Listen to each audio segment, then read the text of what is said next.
नमस्कार, स्वागत है आप सभी का डीडी न्यूज में। आपके साथ इस वक्त के समाचार लेकर हाजिर हूं मैं संध्या शर्मा। आइए बुलेटिन की शुरुआत करते हैं हेडलाइंस के साथ।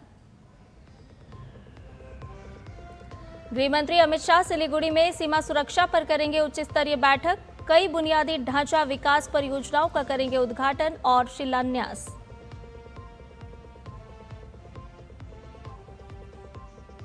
जयपुर में एक गांव के सरकारी स्कूल में जबरिया घुस रहे सीजेपी कार्यकर्ताओं का ग्रामीणों ने किया विरोध। नाराज गांव वालों ने आशुतोष रांका और उनके साथियों को खदेड़ा।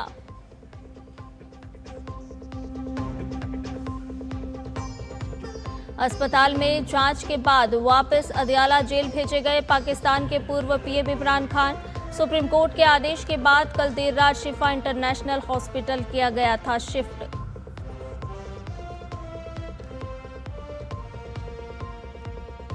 अमेरिका के अलास्का में एक चार्टर प्लेन क्रैश, विमान में सवार सभी 8 लोगों की मौत, रेस्क्यू में जुटी टीम।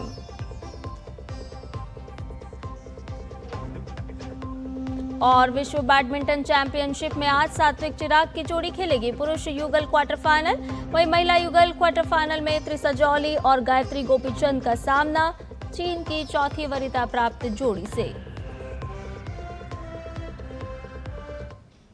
और अब सभी खबरें विस्तार के साथ। केंद्रीय गृह मंत्री अमित शाह पश्चिम बंगाल के दौरे पर हैं। इस यात्रा का मुख्य उद्देश्य सामरिक रूप से महत्वपूर्ण सिलीगुड़ी कॉरिडोर और नेपाल, भूटान व बांग्लादेश की सीमाओं पर सुरक्षा व्यवस्था व बुनियादी ढांचे की समीक्षा करना है।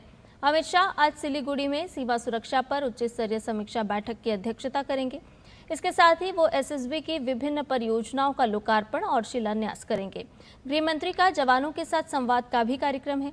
इसके बाद वो नए आपराधिक कानूनों पर आधारित प्रदर्शनी और उससे जुड़े कार्यक्रम में शामिल होंगे।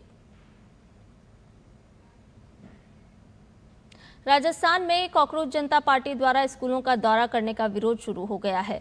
आज सुबह करीब 10 बजे जयपुर के बगरू के राजकीय प्राथमिक स्कूल रामपुरा कंवरपुरा का निरीक्षण करने पहुंचे सीजेपी के प्रवक्ता आशुतोष रांका और उनके साथियों को ग्रामीणों ने विरोध करते हुए खदेड़ दिया।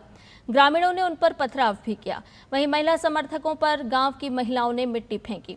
साथ ही सीजेपी के विरोध में नारे लगाते हुए ग्रामीण सरकारी स्कूल के बाहर धरने पर बैठ गए। ग्रामीणों का कहना है कि गांव में जो भी समस्याएं हैं उनको लेकर सरकार सजग है और काम हो रहा है, लेकिन कॉकरोच जनता पार्टी द्वारा तुच्छ राजनीति यहां बर्दाश्त नहीं की जाएगी। सीजेपी वाले आए थे, सुबह आए थे, तो हमने प्यार मोहब्बत से उनको समझा के वापस भेज दिया और गांव वाले भी अस्त व्यस्त हो गए थे। उसके बाद करीबन 50-60 आदमी फिर आया, उनके साथ में महिलाएं भी आई और कुछ उनकी गाड़ियों में हथियार भी है। और वो अबरता से हमने रोकने की कोशिश की दोबारा भी, तो अबरता से वो लेडीजें पेश आई। तो आप जानते हो ग्रामीणों में अगर अबरता से पेश आएंगे तो ग्रामीण भी बाकी नहीं रखेंगे, क्योंकि हम बाहरी पार्टी को अलाउ नहीं करेंगे। हमारे यहाँ पर स्कूल के लिए फंड जारी हो चुका है, बस कुछ ही दिनों में वो धरातल पे भी उतर जाएगा। हमने सीजेपी के विरोध इसलिए किया है कि वो देश विरोधी पार्टी है। मणिपुर के इम्फाल घाटी क्षेत्र के कई जिला प्रशासनों ने राज्य में राष्ट्रीय नागरिक रजिस्टर यानी एनआरसी के अपडेट की मांग को लेकर हो रहे प्रदर्शनों के मद्देनजर जनगणना 2027 के तहत गणनाकर्ताओं और पर्यवेक्षकों के प्रशिक्षण कार्यक्रम को या तो स्थगित कर दिया है या रद्द कर दिया है। मणिपुर में जनगणना के पहले चरण के तहत प्रशिक्षण कार्यक्रम गुरुवार से शुरू होना था। इस बीच जनगणना 2027 के तहत स्वगणना 17 अगस्त से शुरू हो गई है। मुख्य गृह सूचीकरण अभियान गणनाकर्ताओं द्वारा इस वर्ष 1 सितंबर से 30 सितंबर तक चलाया जाएगा। राज्य के जिरीबाम, इम्फाल, पश्चिम, थौबल और काकचिंग जिलों में खास तौर पर ये रोक लगाई गई है। हालांकि राज्य के पर्वतीय क्षेत्र के विभिन्न जिलों में इसी तरह के प्रशिक्षण कार्यक्रम पहले ही शुरू हो चुके हैं। विभिन्न छात्र और युवा संगठन, महिला संगठन और नागरिक समाज संगठन इस बंद का समर्थन कर रहे हैं। जेएफडी ने सभी सरकारी कार्यालयों के बहिष्कार की भी घोषणा की है।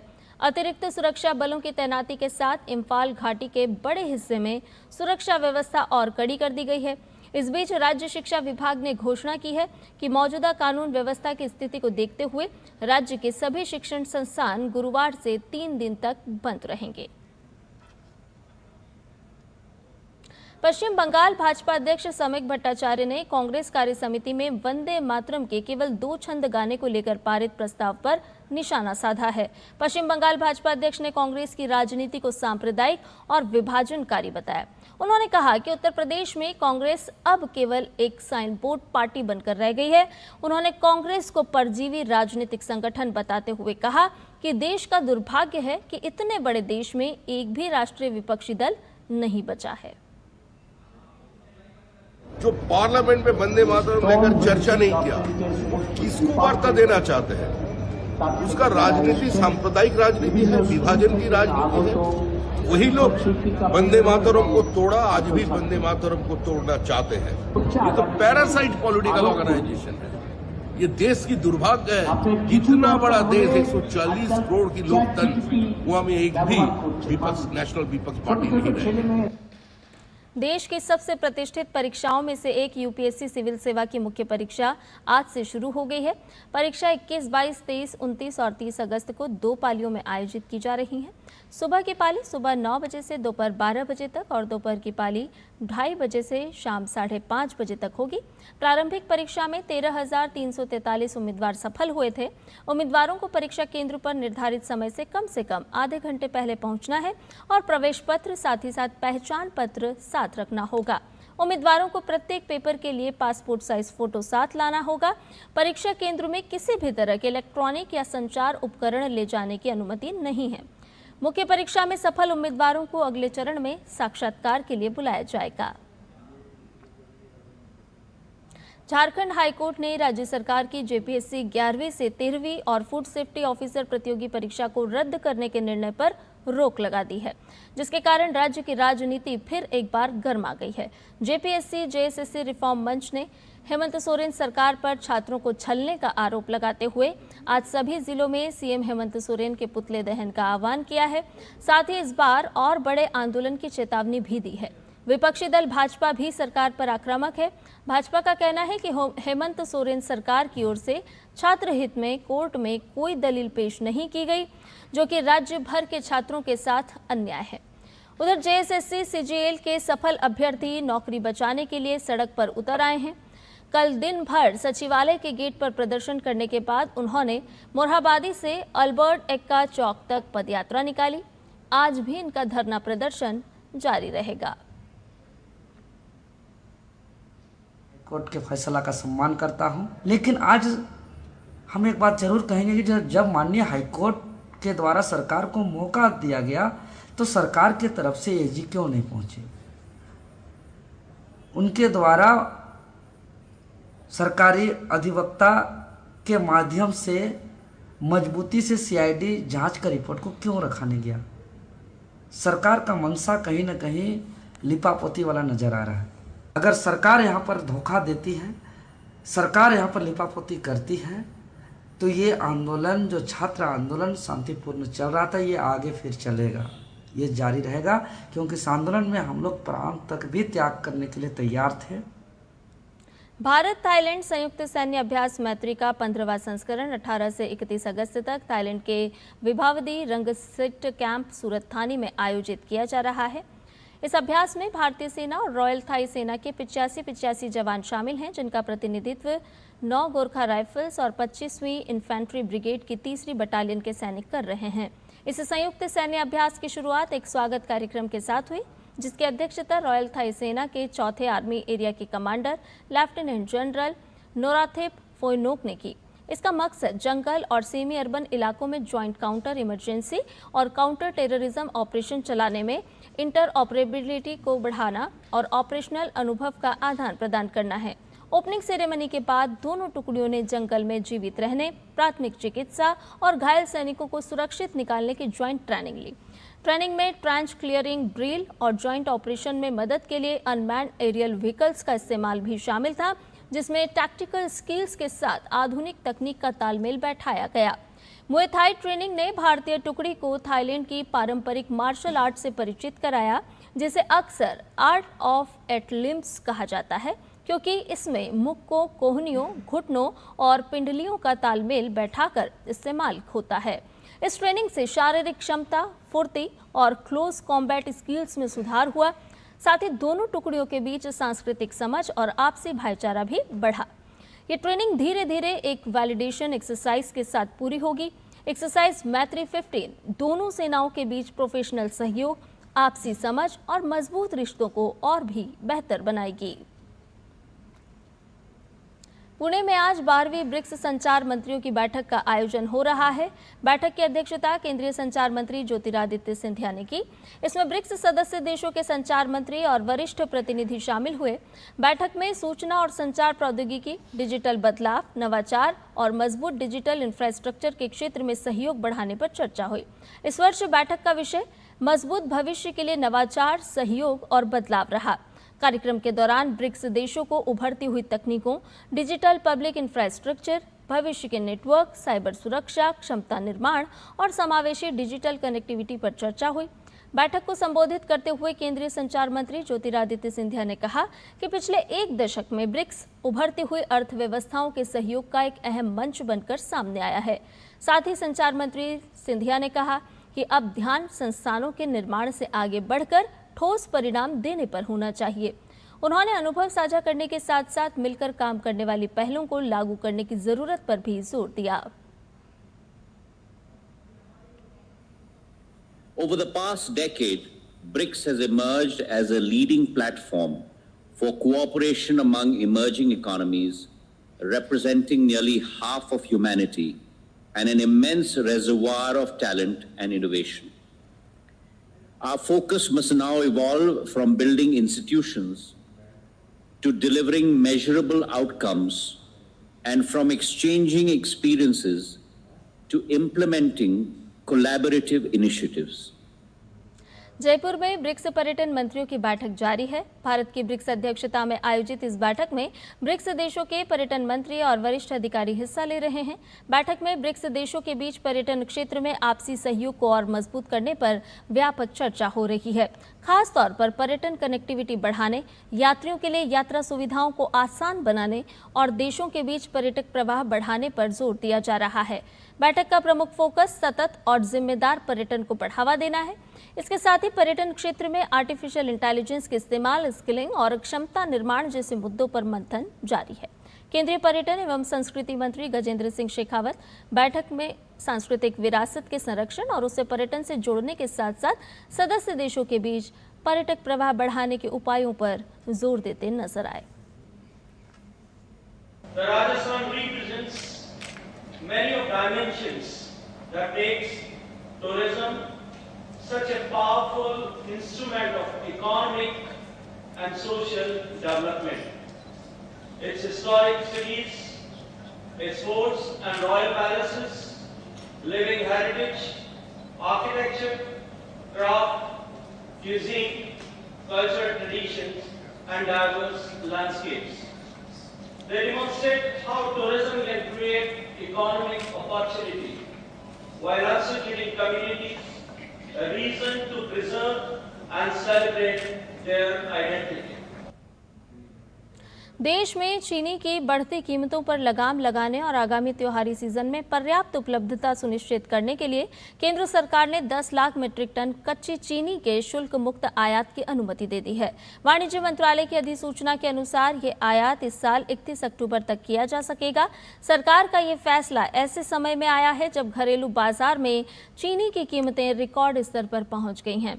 पिछले 2 महीनों में चीनी के दाम में करीब 40% तक की तेजी दर्ज की गई। 18 अगस्त को खुदरा बाजार में चीनी की औसत कीमत लगभग 52 रुपये 30 पैसे प्रति किलो रही, जबकि एक साल पहले ये करीब 46 रुपये 34 पैसे थी। भारत दुनिया का सबसे बड़ा चीनी उपभोक्ता है। अगस्त से नवंबर के बीच गणेश चतुर्थी, दशहरा और दीपावली जैसे कई बड़े त्योहार हैं और इसके कारण चीनी की मांग भी तेजी से बढ़ेगी।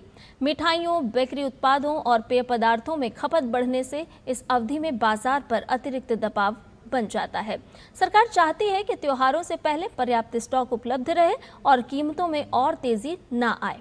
आयात टैरिफ रेट कोटा यानी TRQ के तहत शून्य सीमा शुल्क पर किया जाएगा। इसे पात्र चीनी मिलों और रिफाइनरियों को इसके लिए 21 से 28 अगस्त के बीच आवेदन करना होगा।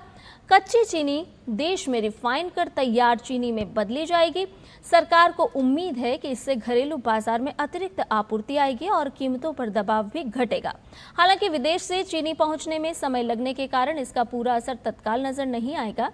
सरकार ने कीमतों को नियंत्रित करने के लिए एक और कदम उठाया है। बड़े थोक उपभोक्ताओं पर स्टॉक लिमिट भी लगा दी है। सितंबर से नवंबर के बीच महीने में 10 टन से ज्यादा चीनी इस्तेमाल करने वाले बड़े थोक उपभोक्ता अधिकतम 15 दिन की जरूरत के बराबर स्टॉक रख पाएंगे। इसका उद्देश्य जमाखोरी रोकना और बाजार में कृत्रिम कमी को पैदा होने से बचाना है। इस फैसले का असर चीनी मिलों और गन्ना किसानों पर भी पड़ेगा। आयात से उपभोक्ताओं को राहत मिलने की भी उम्मीद की जा रही है। बुलेटिन में खबरें और भी हैं, लेकिन फिलहाल रुकने एक छोटे से ब्रेक के लिए जल्द हाजिर होंगे। जरा सोच के देखिए, आपके पास कुछ ऐसा है जो आपकी दुनिया बदल सकता है। जानते हैं क्या? आपका अपना सोना। सोना क्या नहीं कर सकता? सोना आपको अपने सपनों का घर दिला सकता है, आपके बच्चों का भविष्य बना सकता है। सोना आपकी हर इच्छा पूरी कर सकता है। तो भारत की सबसे बड़ी gold loan NBFC Muthoot finance से गोल्ड लोन लीजिए और फिर देखिए सोना क्या नहीं कर सकता। मुथूट फाइनेंस, जहां विश्वास ही परंपरा है। कॉल कीजिए 1-800-313-1212। मेरी पसंद, मेरी पसंद,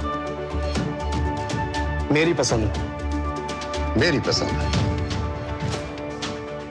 हमारी पसंद, हम सबकी पसंद। मजबूत देश का मजबूत सरिया हो गया स्टील।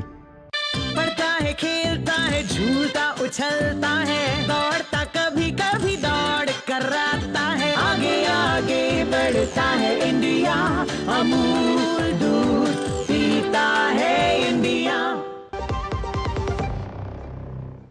ब्रेक के बाद समाचार में आपका एक बार फिर से स्वागत है। पाकिस्तान के पूर्व प्रधानमंत्री और पाकिस्तान तहरीक-ए-इंसाफ के संस्थापक इमरान खान को शिफा इंटरनेशनल हॉस्पिटल से वापस अदियाला जेल शिफ्ट कर दिया गया है।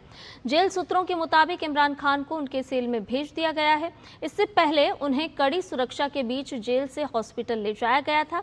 पाकिस्तान के सुप्रीम कोर्ट ने इमरान खान को इलाज के लिए जेल से हॉस्पिटल ट्रांसफर करने और मेडिकल बोर्ड गठित करने का आदेश दिया था। आदेश के बाद शिफा इंटरनेशनल हॉस्पिटल के बाहर सुरक्षा के कड़े इंतजाम किए गए थे और इलाज से जुड़ी सभी तैयारियां पूरी कर ली गई थी। इससे पहले इमरान खान की बहन डॉक्टर उज़्मा खान और डॉक्टर फैजल अदियाला जेल पहुंचे।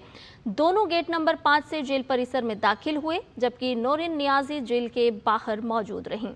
इमरान खान के हॉस्पिटल ट्रांसफर को लेकर पाकिस्तान के कानून मंत्री आजम नज़ीर तरार ने कहा था कि इस्लामाबाद प्रशासन की जिम्मेदारी है। वहीं प्रधानमंत्री के राजनीतिक सलाहकार राणा सनाउल्लाह ने कहा कि PTI संस्थापक को दी गई राहत कानून के मुताबिक नहीं थी।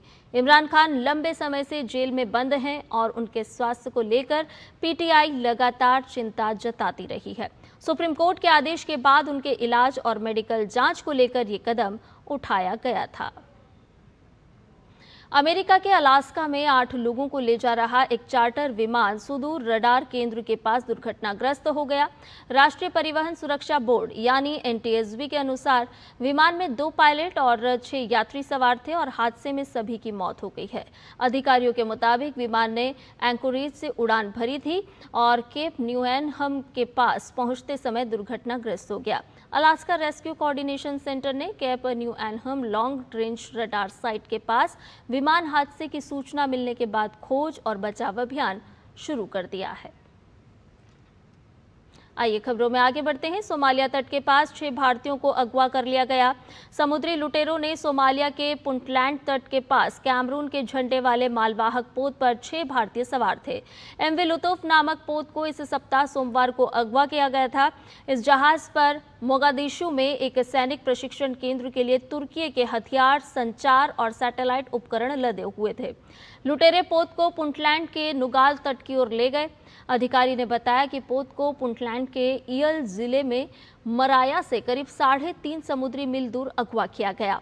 पोत का स्वामित्व पोलर मूवमेंट शिपिंग के पास है। इस पर 10 सदस्यीय चालक दल था। जिसमें 6 भारतीय, 1 तुर्की का नागरिक, 1 जॉर्जियाई नागरिक और 2 सर्बियाई सुरक्षा गार्ड शामिल थे। खेल की खबरों में विश्व बैडमिंटन चैंपियनशिप में आज सात्विक साईराज, रंकीरेड्डी और चिराग शेट्टी की जोड़ी पुरुष युगल क्वार्टर फाइनल खेलेगी। क्वार्टर फाइनल में सात्विक चिराग का सामना चीन के लियांग वी किंग और वांग चांग की तीसरी वरीयता प्राप्त जोड़ी से होगा। विश्व बैडमिंटन चैंपियनशिप में आज भारत की त्रिसा जॉली और गायत्री गोपीचंद की जोड़ी महिला युगल क्वार्टर फाइनल खेलेगी। क्वार्टर फाइनल में त्रिसा जॉली और गायत्री गोपीचंद का सामना चीन की जिया यीफान और झांग शू शियान की चौथी वरीयता प्राप्त जोड़ी से होगा। दुनिया के शीर्ष बैडमिंटन खिलाड़ी इस समय नई दिल्ली में मौजूद हैं, जहां भारत प्रतिष्ठित BWF विश्व चैंपियनशिप की मेजबानी कर रहा है। लेकिन ये सिर्फ एक आयोजन तक सीमित नहीं है। भारत धीरे धीरे बड़े अंतर्राष्ट्रीय खेल आयोजनों के लिए एक वैश्विक गंतव्य के रूप में उभर रहा है। देखिए ये विशेष रिपोर्ट। भारत तेजी से वैश्विक खेल आयोजनों के एक नए स्पॉट के रूप में उभर रहा है। बैडमिंटन और हॉकी से लेकर शतरंज, शूटिंग और मोटर स्पोर्ट्स तक भारत लगातार दुनिया के बड़े खेल आयोजनों को अपनी ओर आकर्षित कर रहा है। इसकी ताजा मिसाल नई दिल्ली के इंदिरा गांधी इंडोर स्टेडियम में आयोजित हो रही BWF विश्व चैंपियनशिप है। 17 साल बाद प्रतिष्ठित चैंपियनशिप की भारत में वापसी वैश्विक बैडमिंटन के मानचित्र पर देश की बढ़ती अहमियत को दर्शाती है। लेकिन बैडमिंटन इस बड़ी तस्वीर का सिर्फ एक हिस्सा है। हाल के वर्षों में भारत बड़े अंतर्राष्ट्रीय आयोजनों की मेजबानी कर चुका है। Biggest event, or one of the biggest events we've got here on the calendar here in India, and that's simply because obviously India as both as a top player and top performance. I mean, you've had individual stars, but that's also actually came out suddenly with a Thomas Cup win here not too many years ago, which actually shows the depth and the breadth of what India have been doing at the top performance level. बड़े अंतर्राष्ट्रीय खेल आयोजन अब पारंपरिक खेल केंद्रों से आगे भी पहुंच रहे हैं। अहमदाबाद, भुवनेश्वर, राउरकेला, गोवा, मुंबई और ग्रेटर नोएडा जैसे शहर महत्वपूर्ण खेल गंतव्यों के रूप में उभर रहे हैं और यह सफर यही नहीं रुकता। भारत 2030 में अहमदाबाद में राष्ट्रमंडल खेलों की मेजबानी की तैयारी कर रहा है। इसके साथ ही देश की नजरें अब एक और बड़े सपने 2036 ओलंपिक की मेजबानी पर टिकी हैं। भारत को क्रिकेट के लिए जाना जाता था, लेकिन पिछले कुछ वर्षों में भारत ने कई मल्टी स्पोर्ट्स इवेंट आयोजित किए हैं और आप देखें तो पिछले 1.5 साल में 36 इंटरनेशनल इवेंट्स भारत में हुए हैं और पिछले महीने ही भारत ने एक एम्बिशियस प्लान लॉन्च किया जिसमें कि अगले 2 वर्षों में 29 इंटरनेशनल इवेंट्स भारत में किए जाएंगे। मैसेज एक पूरा क्लियर मैसेज देने की यहाँ पर कोशिश की गई है। सिर्फ अब दुनिया केवल भारतीय स्पोर्ट्स को देख नहीं रही है, भारत आ रही है इस स्पोर्टिंग एक्स्ट्रावेगेंजा को देखने के लिए। कैमरा पर्सन विश्वबंधु के साथ नारायण सिंह, DD न्यूज़, दिल्ली। भारत के जैवलिन थ्रोअर नीरज चोपड़ा और श्रीलंका के रमेश पथिरागे आज लुसाने डायमंड लीग में फिर से आमने सामने होंगे। Neeraj Chopra diamond league final में जगह बनाने की कोशिश करेंगे। ग्लासगो राष्ट्रमंडल खेलों में पथिरागे ने स्वर्ण और नीरज चोपड़ा ने रजत पदक जीता था। अब 3 सप्ताह बाद ये दोनों खिलाड़ी फिर से एक दूसरे के खिलाफ प्रतिस्पर्धा करेंगे। कहते हैं घर की नींव मजबूत रखनी हो तो दीवारों से ज्यादा मजबूत बुजुर्गों का साया होना चाहिए, क्योंकि झुर्रियों से भरे चेहरे सिर्फ उम्र की ढलान नहीं बल्कि जिंदगी के उस तजुर्बे को दर्शाते हैं जो किताबों में नहीं मिलता। आज है विश्व वरिष्ठ नागरिक दिवस, तो देखिए इसे खास मौके पर हमारी एक खास रिपोर्ट।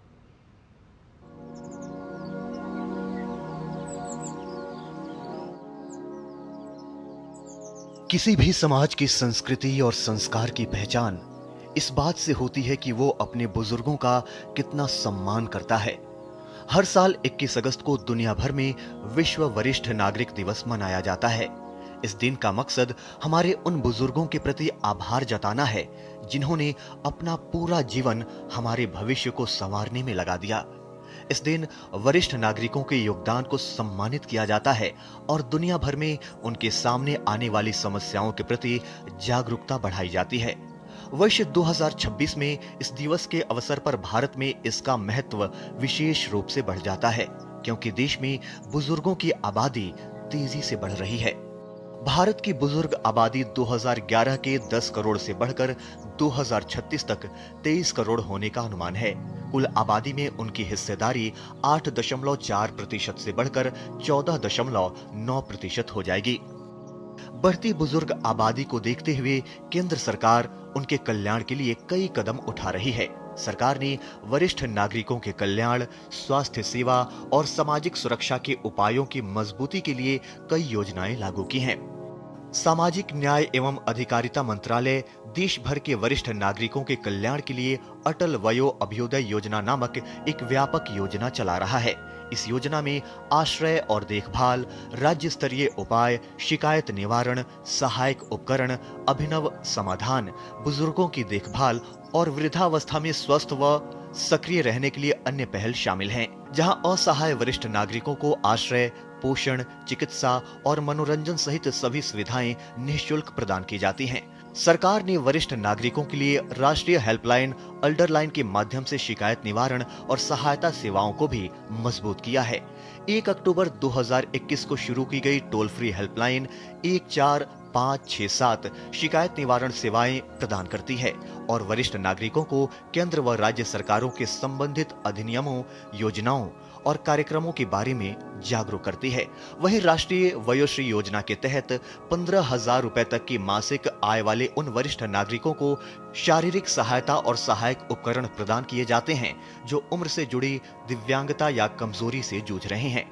आयुष्मान भारत प्रधानमंत्री जन आरोग्य योजना के अंतर्गत 70 वर्ष या उससे अधिक आयु के सभी वरिष्ठ नागरिकों को उनकी सामाजिक आर्थिक स्थिति की परवाह किए बिना 5 लाख रुपए का स्वास्थ्य बीमा कवरेज प्रदान किया जाता है।